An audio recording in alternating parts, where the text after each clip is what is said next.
नमस्कार साथियों, मैं संजय शास्त्री आप सभी लोगों का चाणक्य गुरु के डिजिटल प्लेटफॉर्म पर हार्दिक अभिनंदन और स्वागत करता हूं।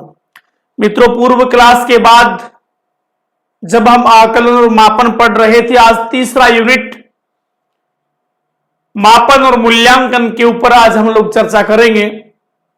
मापन क्या होता है? पिछली क्लास में हम लोगों ने जाना मापन का मतलब होता है नंबरिंग देना, अर्थात अंक प्रदान करना, जबकि मूल्यांकन इससे कुछ बड़ा भाग है। मूल्यांकन में सर्वांगीण मूल्यांकन है, जिसमें हम सतत और समग्र मूल्यांकन कह सकते हैं। निरंतर भी है और सर्वांगीण भी है। उसके बारे में हम लोग अध्ययन आज हम लोग करेंगे कि मापन क्या है और मूल्यांकन क्या है, क्या फर्क है मापन में और मूल्यांकन में। तो मित्रों, आज समझने का प्रयत्न करना। मूल्यांकन एक निरंतर चलने वाली प्रक्रिया है। मूल्यांकन अंग्रेजी के एवोल्यूशन शब्द का हिंदी रूपांतरण है, जिसका शाब्दिक अर्थ है निष्कर्ष या परिणाम। क्या शब्द है? Evolution, EVALUATION। इसका ही शाब्दिक हिंदी रूपांतरण है, जिसका अर्थ है परिणाम, मूल्यांकन या निष्कर्ष। हम लोग कहते हैं निचोड़, वो शब्द यहां हम यूज कर सकते हैं। मूल्यांकन बालकों की योग्यताओं का निर्धारण करने वाली प्रक्रिया है। बालकों की योग्यताओं का निर्धारण करती है, जो नंबरिंग भी देती है, आकलन भी करती है, मापन भी करती है, भविष्यवाणी भी करती है, निदानात्मक और उपचारात्मक सलाह भी देती है। किसी वस्तु को उसके गुणों के आधार पर मूल्य प्रदान करने की प्रक्रिया को ही मूल्यांकन कहते हैं। मित्रों, दो बातें हैं। पहला, किसी वस्तु के बारे में हम लोग आकलन करके हम उसको नंबर दे रहे हैं, यह 100% सही है, या हम उसके गुणों के आधार पर यह कह सकते हैं यह 100% सही भी है, शुद्ध भी है, वैध भी है और विश्वसनीय भी है। दोनों बातें जहां शामिल हो रही हैं, उसी का नाम एवोल्यूशन अर्थात मूल्यांकन है। कक्ष में शिक्षक द्वारा अपनी विषय वस्तु का शिक्षण करवाने के पश्चात बालकों के व्यवहार में होने वाले चेंज का निर्धारण करने वाली प्रक्रिया मूल्यांकन कहलाती है। एक कक्ष में शिक्षक ने पढ़ाने के बाद में शिक्षक जानना चाहता है कि मेरा बालक क्या जाना, क्या समझा, उसके व्यवहार में जो परिवर्तन हुआ, और उस परिवर्तन को, उस चेंजिंग को निर्धारण करने वाली जो प्रक्रिया है, उसी का नाम मूल्यांकन है। आज कोई अध्यापक एक पाठ पढ़ाता है, कल पढ़ाने के बाद में उस पाठ की प्रश्नोत्तरी करता है, तो क्या कर रहा है? वो मूल्यांकन कर रहा है। मूल्यांकन के माध्यम से इस बात का निर्धारण किया जाता है कि शैक्षणिक उद्देश्यों की प्राप्ति हुई है या नहीं है। शैक्षिक उद्देश्य हमारे क्या हैं? शैक्षिक उद्देश्य है बालक के व्यवहार में परिवर्तन, शैक्षिक परिसर में, एजुकेशन माहौल में विषय वस्तु संबंधी व्यवहार में परिवर्तन, यह शिक्षा का उद्देश्य है। बालक का सर्वांगीण विकास, तो यह हुआ है कि नहीं है, इस बात की जानकारी कहां से मिलती है? तो मूल्यांकन से मिलती है। मूल्यांकन प्रक्रिया में बालकों की योग्यता का निर्धारण नहीं होता, बल्कि इसमें शिक्षक, शिक्षण विधियों व शिक्षण सहायक सामग्री का भी मूल्यांकन हो जाता है। अभी बात मैं कह रहा था, नंबरिंग देने के अलावा भी काम है इसमें। क्या काम है? या शिक्षक शिक्षण विधियों और शिक्षण सहायक सामग्री का भी मूल्यांकन करता है। क्या शिक्षक सही कार्य कर रहा है? क्या बालक सही तरीके से अपना अधिगम संपादित कर रहा है? क्या एक शिक्षक की शिक्षण विधियां सही हैं? क्या पाठ्यक्रम बोझिला तो नहीं है, जहां बालक के सामने अरुचि पैदा हो रही हो? तो इन सारी बातों का जो निष्कर्ष, जो रिजल्ट, जो परिणाम, जो प्रक्रिया है, उसी का नाम मूल्यांकन है। मूल्यांकन, मापन और आकलन बहुत छोटे शब्द हैं, मूल्यांकन बहुत बड़ा शब्द है। मूल्यांकन में बालक का सर्वांगीण विकास शामिल है, शैक्षिक विकास नहीं है, बालक का सर्वांगीण विकास है, जिसमें शारीरिक, सामाजिक और मानसिक तीनों विकास, नैतिक विकास भी शामिल है। आगे चलता हूं मित्रों, अगली परिभाषाएं क्या है, इसके बारे में बहुत से मनोवैज्ञानिकों ने अपनी अपनी बातें रखी हैं। वो बातें क्या है? सबसे पहले मिस्टर एडलर महोदय ने कही है कि मूल्यांकन बालकों की योग्यता, क्या मूल्यांकन बालकों की योग्यताओं का निर्धारण करने की एक प्रक्रिया है। मूल्यांकन बालक की योग्यताओं का निर्धारण करने की एक प्रक्रिया है। यह बात किसने कही है? एडलर ने। It is a process. ये क्या है? ये एक प्रक्रिया है। किसका निर्धारण करने की? किसको निर्धारण करते हैं? योग्यताओं का। योग्यता किसकी है? बालक की। तो मूल्यांकन क्या है? तो सीधी सीधी बात, एडलर के अनुसार बालक की योग्यताओं का निर्धारण करने की जो प्रक्रिया है उसे ही मूल्यांकन कहते हैं। यह बात एडलर महोदय ने कही है। मूल्यांकन में ऐड कर दो। किसे ऐड करें? योग्यता का निर्धारण करना है, उसी को हमें ऐड करना है। ऐड का फोर एडलर ने कही है। मूल्यांकन शैक्षणिक सामाजिक कार्यक्रमों की विधिवत परीक्षा है, क्रोनबेक कहता है। क्रोनबेक ने क्या कही है? क्रोनबेक कहता है कि मूल्यांकन शैक्षणिक व सामाजिक कार्यक्रमों की विधिवत परीक्षा है। सामाजिक कार्यक्रमों की और शैक्षणिक कार्यक्रमों की एक विधिवत परीक्षा है। यह बात क्रोनबेक कहता है। क्रोन और बैक दो बातें, सामाजिक और शैक्षिक दो बातें याद रखना क्रोनबेक ने कही हैं। यह विधिवत परीक्षा है किसकी? शैक्षिक और सामाजिक कार्यक्रमों की। क्या? मूल्यांकन। किसी भी विषय वस्तु को उसके गुणों के आधार पर मूल्य प्रदान करने वाली प्रक्रिया है। एडम्स महोदय कह रहे हैं गुणों के आधार पर। किसके आधार पर? गुणों के आधार पर मूल्य प्रदान करने की जो प्रक्रिया है उसे मूल्यांकन कहते हैं। किसी भी विषय वस्तु, चाहे वो व्यक्ति हो, चाहे वो बालक हो, चाहे वो वस्तु हो, उसके गुणों के आधार पर जो हम मूल्य प्रदान करते हैं वही मूल्यांकन है। यह बात एडम्स महोदय कहते हैं। मित्रों, यही बात किसी विषय वस्तु को गुणों के आधार पर अंक प्रदान करना मापन कहलाता है, लेकिन मूल्य प्रदान करना मूल्यांकन कहलाता है। मापन के बारे में सुनिएगा।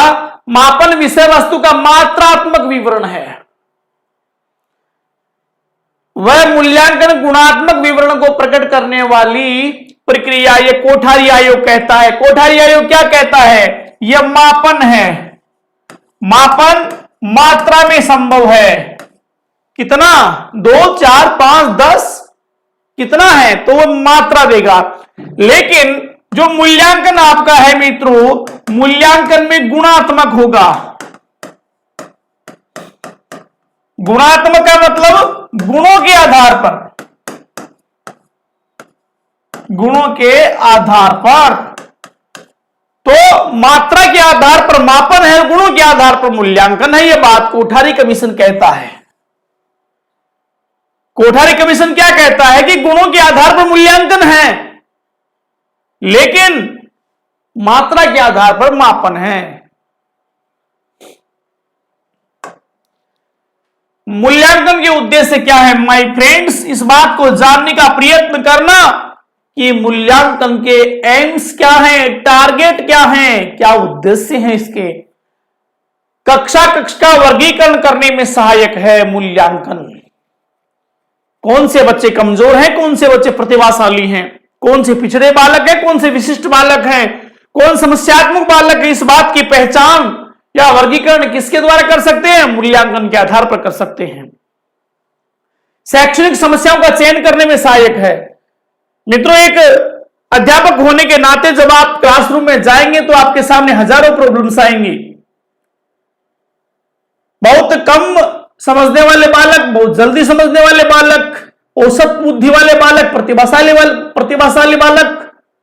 तो शैक्षणिक जो समस्याएं हैं, कौन कौन समस्याएं? समस्याओं में जैसे पढ़ने की समस्या, लिखने की समस्या, फिर सुनने की, श्रवण की या भाषण की जो भी समस्याएं हैं, वे सारी की सारी समस्याएं हैं, इनका चयन करने में सहायक है। निदानात्मक और उपचारात्मक शिक्षण करवाने में भी सहायक। मैं पहले कह रहा था कि मूल्यांकन का मतलब यह नहीं होता कि हम उसको मूल्य प्रदान करके छोड़ दें। मूल्यांकन का मतलब होता है सर्वांगीण विकास, जिसमें बालक की शैक्षणिक समस्याओं को खोजने के बाद में निदान, तो इसे कहते हैं खोजने का मतलब निदान होता है, और निदान के दूसरी स्टेज आती है उपचारात्मक शिक्षण। यानी बालक की जो समस्याएं हैं उन समस्याओं का शैक्षिक गतिविधियों में या शिक्षा मनोविज्ञान की सहायता से उनका निराकरण करें, उनका समाधान करें, उनको दूर करें, यही उपचार है। योग्यताओं का निर्धारण करने में सहायक है, शिक्षण विधियों का चयन करने में सहायक है। कौन सी विद्यार्थियों के पास कौन सी विधि लगाएं, किस विधि से बालक को पढ़ाएं। यदि कमजोर बालक है और आप उसी व्याख्यान पद्धति से पढ़ा रहे हैं तो बालक समझ नहीं पाएंगे। कमजोर बालक के अनुसार शिक्षण विधि हो, उन्हीं बालकों के अनुसार उनका पाठ्यक्रम हो, यह बात मूल्यांकन कहता है। जहां बात शिक्षण प्रक्रिया है, बार बार रिजल्ट खराब आ रहा है, इसका मतलब कहीं ना कहीं हमारे शिक्षण विधियों में या शिक्षण प्रक्रिया में दोष है। उस रिजल्ट को सुधारने के लिए शैक्षणिक प्रक्रिया में जहां दोष है उसे सुधार करने के लिए मूल्यांकन बहुत आवश्यक है।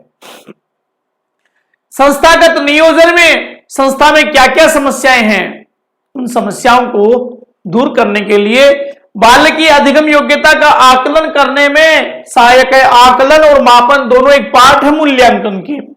तो बालक की कौन कौन सी योग्यताएं हैं, उन योग्यताओं का वर्गीकरण किस प्रकार से हो, उन योग्यताओं को किस प्रकार से जाने, किस प्रकार से हम उनका वर्गीकरण करें, किस प्रकार से हम लोग विभाजन करें कि प्रतिभाशाली बालक कौन सा है और अधिगम निर्योग्यता वाला बालक कौन सा है, यह बात मूल्यांकन कहता है। अब मापन और मूल्यांकन क्या होता है मित्रों, इसका एक छोटे से मैं डायग्राम से आपको समझाने का प्रयत्न करूंगा। मापन का मतलब मेजरमेंट और मूल्यांकन का मतलब एवोल्यूशन। मापन हमें अंक प्रदान करना होता है, नंबरिंग देते हैं, बल्कि एवोल्यूशन का मतलब उसे गुणात्मक मूल्य प्रदान करने का एक तरीका है। विशेष परिस्थिति आवश्यक नहीं है, मापन विशेष परिस्थिति में आवश्यक नहीं है, जबकि मूल्यांकन हम विशेष परिस्थिति में कर सकते हैं, पहली बात।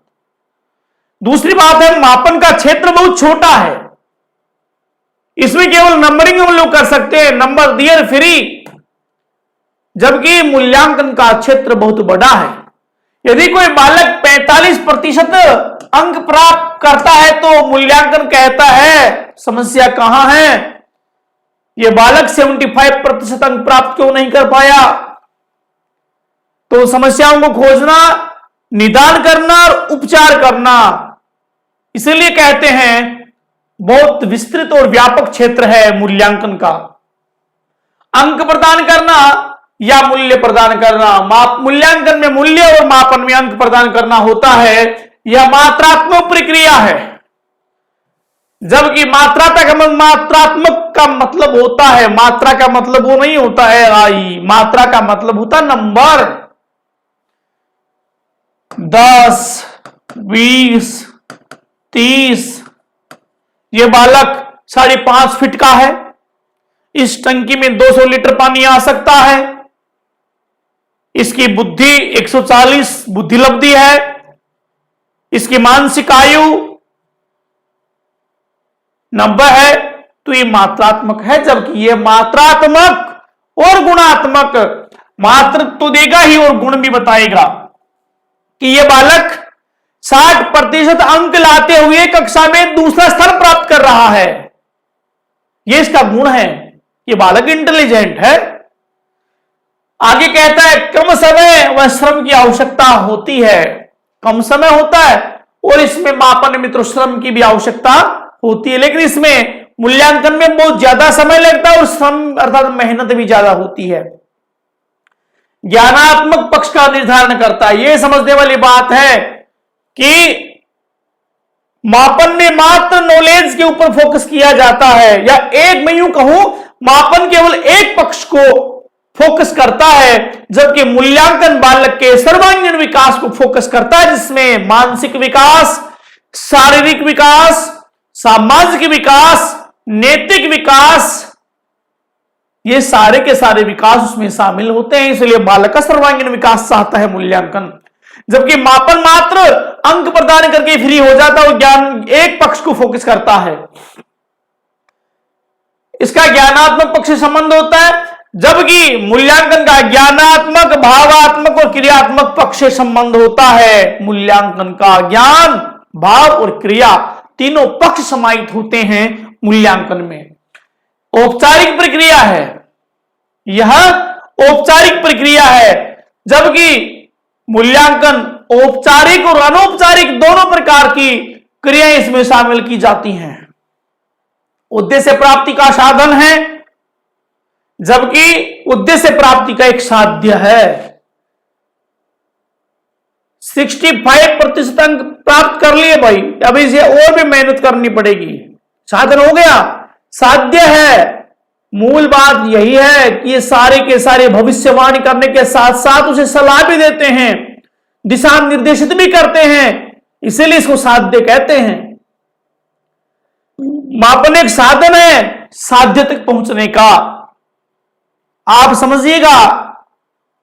कहने का मतलब एक टारगेट है मूल्यांकन, जबकि उस टारगेट को अचीव करने का मापन एक साधन है, एक तरीका है। छात्र क्रियाओं का समावेश किया जाता है, जबकि छात्र मूल्यांकन में छात्र और शिक्षक दोनों की क्रियाओं का समावेश है। बालक ने 60 या 40% अंक प्राप्त किए हैं, यह बालक के ऊपर फोकस करता है मापन। मूल्यांकन कहता है कि एक छात्र ने 40% अंक प्राप्त किए हैं, तो क्यों किए हैं? कहीं ना कहीं शिक्षक का दोष है। इसलिए शिक्षक और छात्र दोनों की क्रियाओं का समावेश मूल्यांकन में किया गया है। मूल्यांकन की कसौटियां देखना भाई, क्या क्या कसौटियां हैं। सबसे पहला, वैधता। मूल्यांकन के परिणाम में सबसे बड़ी बात केवल एक है कि उसमें वैधता होनी चाहिए।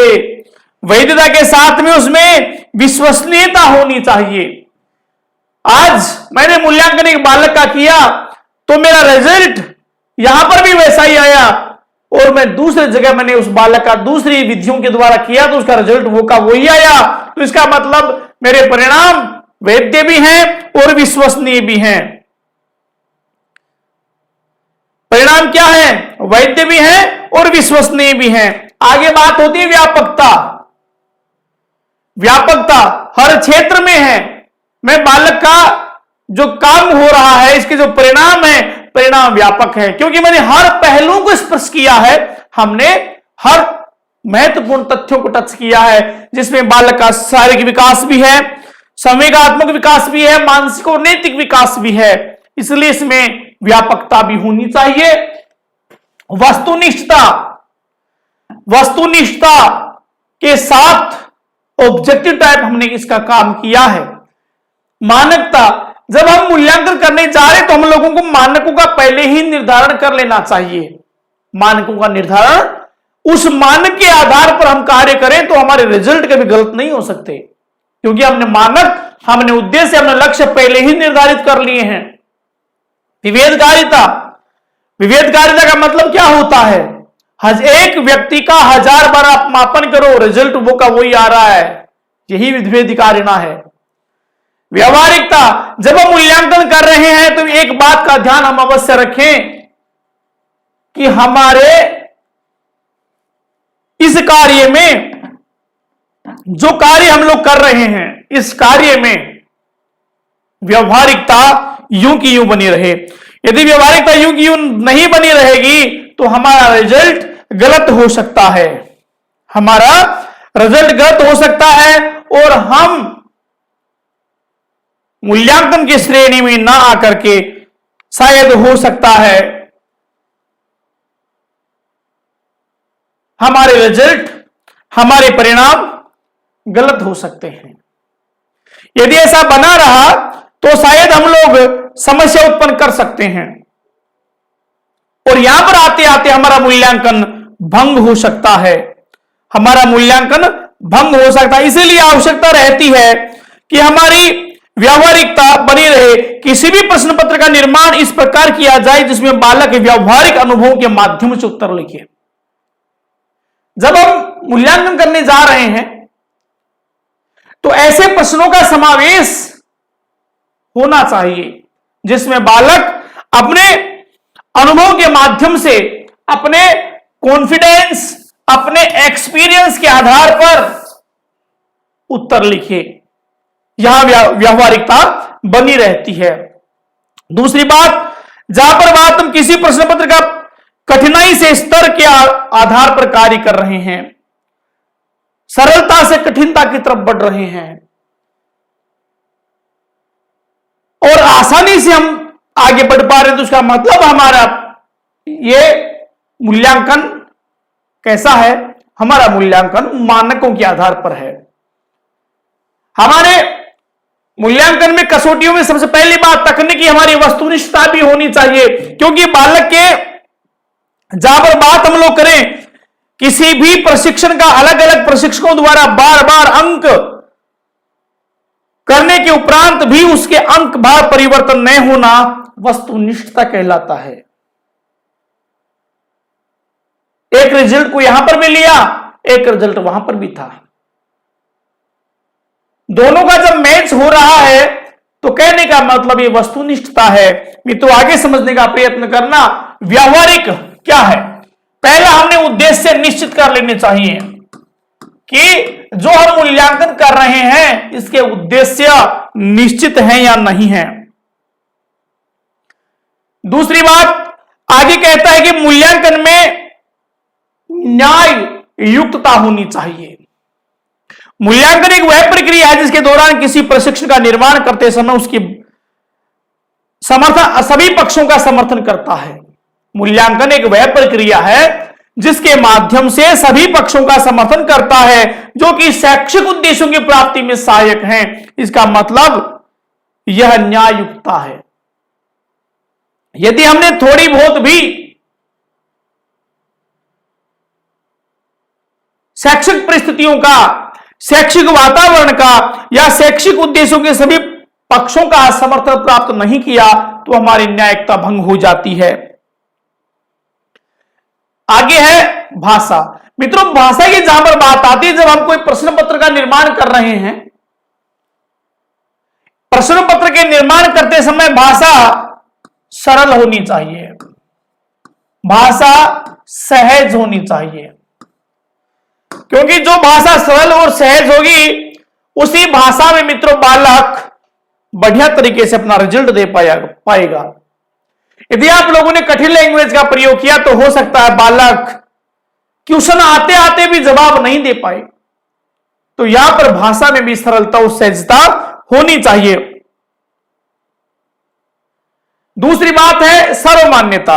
सर्वमान्यता क्या होती है मित्रों? इसमें हमें एक ऐसा प्रश्न पत्र तैयार किया जाना चाहिए जो किसी भी परिस्थिति में लागू किया जा सकता है, हर प्रकार का वर्ग उसे मान्य करे, प्रतिभाशाली बालक भी उसे अडॉप्ट कर सकता है और कम शैक्षणिक उपलब्धि वाला बालक भी उसे प्राप्त कर सकता है। तो ये क्या होता है? सर्वमान्यता उसमें होनी चाहिए। व्यावहारिकता, वही बात व्यावहारिकता है। बालक में जो बात मूल्यांकन प्रक्रिया में व्यावहारिक गुणों को समावेश होना चाहिए, जिसमें अनुभव, विश्वास, पक्षता, निजता, व्यक्तिगत, इन सारे के सारे गुणों का समावेश व्यावहारिकता में हम लोगों को करना चाहिए। तो मित्रों, बात है वैधता की, विश्वसनीयता की। हमारे जो प्रश्न पत्र बने, प्रश्न पत्र हमारे कैसे बने और उनका रिजल्ट सभी पहलुओं को स्पर्श करता हुए जब हम बनाए तो वैध हो, विश्वसनीय हो, व्यापक हो, वस्तुनिष्ठ हो। ये तो थी तकनीकी और ये थी मित्रों इसी कसौटियों में व्यावहारिकता। अगला पक्ष आप लोग देखना, मूल्यांकन की विधियां। मित्रों, मूल्यांकन की विधियों में जहां पर हम लोग बात कर रहे हैं तीन पक्ष होते हैं मूल्यांकन के, पहला ज्ञान, दूसरा भाव और तीसरा क्रिया। ज्ञानात्मक, भावात्मक और क्रियात्मक। ज्ञानात्मक पक्ष की मैं बात करता हूं। सबसे पहले ज्ञान में मात्र नॉलेज को प्रभावित,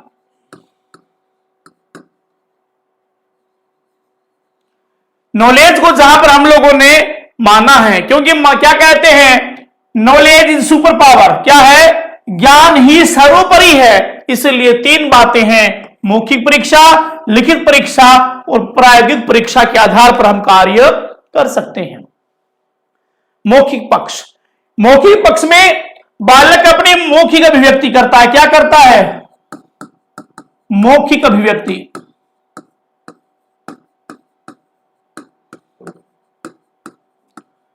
मौखिक अभिव्यक्ति करता है। दूसरा, इसमें अपनी भाषण और भाषा शैली दोनों को सुधार करने का प्रयत्न करता है, ट्यूशन देने का प्रयत्न करता है मौखिक स्तर पर। तो आपका क्या नाम है? पिताजी का क्या नाम है? माताजी का क्या नाम है? यह मौखिक स्तर पर हम लोग कर सकते हैं। किसी भी समस्या का हम व्यक्तिगत चर्चा उस बालक के साथ में कर सकते हैं। दूसरा है लिखित। मित्रों, लिखित में बालक अपने भाव को लिखित लेखन के साथ में आप लोगों तक पहुंचा सकता है, चाहे वो निबंधात्मक हो, चाहे वो वस्तुनिष्ठ हो या अन्य प्रकार के। ये लिखित में दो प्रकार का होगा, वस्तुनिष्ठ और निबंधात्मक। वस्तुनिष्ठ में मित्रों क्या होता है? चार प्रकार के होते हैं, ऑप्शन, ABCD, रिक्त स्थान की पूर्ति, सत्य और असत्य का मिलान, या मिलान वाले भी हो सकते हैं। तो चार प्रकार के हैं जो कि प्रत्यस्मरण पे हैं, उसके ज्ञान पे हैं, उसके स्मरण की बुद्धि के आधार पर लिए जाते हैं। जबकि निबंधात्मक बहुत बड़े बड़े क्वेश्चंस जिसमें होते हैं, 400 से 200 से 400 तक की उसमें वर्ड लिमिटेशन होती है, शब्दों की एक सीमा होती है कि आप यहां तक इसमें आप लिख सकते हैं। तो मित्रों ये था आपका लिखित वाला। अगला है प्रायोगिक। प्रायोगिक में लर्निंग बाय डूइंग, करके सीखना। लर्निंग बाय डूइंग, आप जो कुछ करेंगे ये दोनों मित्रों प्रभावी कम होते हैं यदि बालक और आप लोग किसी बालक का मूल्यांकन कर रहे हैं तो उसे सबसे पहले कुछ कार्य करने के लिए दीजिए। पढ़ने और लिखने के बजाय बालक जल्दी सीखेगा करने से। आपने किसी बालक को परखनली का निर्माण करने के लिए कहा तो बालक तुरंत परखनली का निर्माण कर भी लेता है और तौर तरीकों को सीख भी लेता है। इसका मतलब बालक करके सीख रहा है। तो तीन प्रकार का हमारे ज्ञानात्मक पक्ष था, लिखित, मौखिक और प्रयोगात्मक। दूसरा भाव। मित्रों जब बुद्धि को हम लोग पढ़ रहे थे उसमें टेट भी था, thematic apperception test, ink blot test था, एसएटी था, WAT था, जिसमें उसके भाव, उसके एक्सपीरियंस, उसके स्वभाव की जानकारी, उसका नैतिक वातावरण, नैतिकता का आदि का मालूम इसमें चल सकता है। आप जिस प्रकार से हम टेट के बारे में पढ़ें, टेट में क्या 30 कार्ड थे, 10 महिला के 10 पुरुष के और 10 कार्ड दोनों के थे। यदि हमने किसी बालक का मूल्यांकन करना है तो हम कहेंगे बेटा कार्डों को उठाइए, उसमें 21 कार्डों का सर्वाधिक प्रयोग कर सकते हैं। उन कार्डों में से बालक जिस कार्ड को उठाता है उसका पर्सनालिटी के या चेहरे के भाव मालूम चल जाते हैं कि बालक किस प्रकार का है। तो हमें मूल्यांकन के भावात्मक पक्ष के आधार पर काम करना चाहिए। जबकि क्रियात्मक पक्ष में क्या होता है? क्रियात्मक पक्ष में तो जीवन इतिहास विधि है, उसके संपूर्ण जीवन के इतिहास को हम लोग जानते हैं। टाइडमैन का है संपूर्ण इतिहास, लेकिन बहुत लंबी प्रोसेस होती है। अगला है समाज समिति। समाज समिति क्या होती है? इसमें सामाजिक गुणों का समूह की परिचर्चाएं, समूह की स्वीकार्यता, अस्वीकार्यता, समूह का मत, समूह का आकर्षण और विकर्षण, ये जेल मोरे ने इसको प्रतिपादित किया है। प्रश्नावली विधि किसी भी समस्या के ऊपर हम बालक के क्रियात्मक पक्ष को जानना है तो एक समस्या के ऊपर 20 क्वेश्चनों की प्रश्नावली बनाइए और आप लोगों को दे दीजिए। वुडवर्थ ने इसका यह प्रयोग किया है, या इसको प्रश्नोत्तर विधि भी कहते हैं, जो इसको सुकराती भी विधि भी कहते हैं इसको। आगे है साक्षात्कार, इंटरव्यू मेथड। मित्रों इसमें क्या होता है, व्यक्तिगत तौर पर व्यक्ति के या बालक के भावों को जानने के लिए, संवेगों को जानने के लिए बालक को हम व्यक्तिगत बैठाते हैं और उसके सारे विचारों को हम जानने का प्रयत्न करते हैं। इसमें टाइम बहुत ज्यादा लगता है क्योंकि व्यक्तिगत प्रत्येक बालक, एक एक बालक का इंटरव्यू लिया जाता है। ये मूल्यांकन की विधियां हैं। आगे हम मनोविश्लेषणात्मक विधि, सिगमंड फ्राइड की, जिसने मन की 3 स्टेज बताई है, इदम, अहम और पराहम। चेतन, अचेतन, मन भी बताया उन्होंने। चेतन, सबकॉन्शियस, कॉन्शियस और अनकॉन्शियस। इसके आधार पर हम लोग कार्य करते हैं। तो ये 3 प्रकार की मित्रों क्या थी, ये 5 प्रकार की क्रियात्मक पक्ष। अब देखने का प्रयत्न कीजिएगा मूल्यांकन की विधियां कितनी हैं, 3। कौन कौन सी हैं, ज्ञानात्मक, भावात्मक और क्रियात्मक। ज्ञानात्मक पक्ष में कौन कौन से आते हैं, तो 3 प्रकार होते हैं, मौखिक, लिखित या प्रयोगात्मक। भाव जानने के लिए टेट है, आईबीटी है, सीएटी है, एसएटी है और डब्ल्यूएटी है। इसमें अनेक प्रकार के पक्ष जो आप लोग बुद्धि के सिद्धांत में पढ़ चुके हैं, जिसमें बेकल का टेस्ट है, मॉर्गन मुर्रे का है, हरमन रोसा का है, बैटरी परीक्षण भाटिया का है, हिंदुस्तान टेस्ट है, आर्मी अल्फा बीटा टेस्ट है, शाब्दिक और अशाब्दिक परीक्षण है। ये सारे के सारे भाव को जानने के लिए हैं, जबकि क्रियात्मक पक्ष बालक का अनेक प्रकार की विधियों के माध्यम से हम कर सकते हैं, जिसमें मुख्य है मनोविश्लेषणात्मक विधि।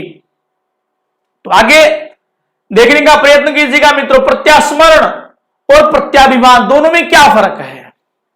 प्रत्यास्मरण होता है सामान्य, अभी आप लोग जब पढ़ रहे थे इसको देखना, यह है प्रत्यास्मरण वस्तुनिष्ठ। 2 बातें होती हैं, वस्तुनिष्ठ विधि को हम लोगों ने पढ़ा है,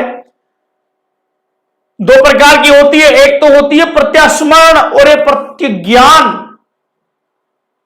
ज्ञान, नॉलेज, पावर होता है कि स्मरण चलता, आज हम लोग सोच रहे हैं याद है कल नहीं होगा। ज्ञान हमारे क्रियात्मक पक्ष को एक्टिव करता है, इसको आप समझें। प्रत्यास्मरण सामान्य भी होता है और रिक्त भी हो सकता है, लेकिन किस प्रकार से हम कर सकते हैं, ये सामान्य तौर से हैं और ये रिक्त स्थान की पूर्ति भी करवा सकते हैं प्रत्यास्मरण में वस्तुनिष्ठ के आधार पर, जबकि प्रतिज्ञान में हम सुमेल करवा सकते हैं। इस प्रकार से ये सही है, ये गलत है, बेमेल का मेल करवा सकते हैं, यस या नो में जवाब दे सकते हैं, या आकृति को सादृश्य करके देखिए कौन कौन सी आकृति समान है, ये कर सकते हैं, और बहुविकल्प हम दे सकते हैं मित्रों। इस प्रकार से हम लोगों ने मूल्यांकन की विधियों को जाना है, जो 3 प्रकार की क्रियात्मक, ज्ञानात्मक और भावात्मक थी। आगे अगली क्लास में मैं मूल्यांकन की आगे जो कि मूल्यांकन की विधियां हैं और इसके महत्व, इंपॉर्टेंस के बारे में विशेष चर्चा करूंगा मित्रों। मिलता हूं मैं आप लोगों से अगली क्लास में। धन्यवाद, नमस्कार।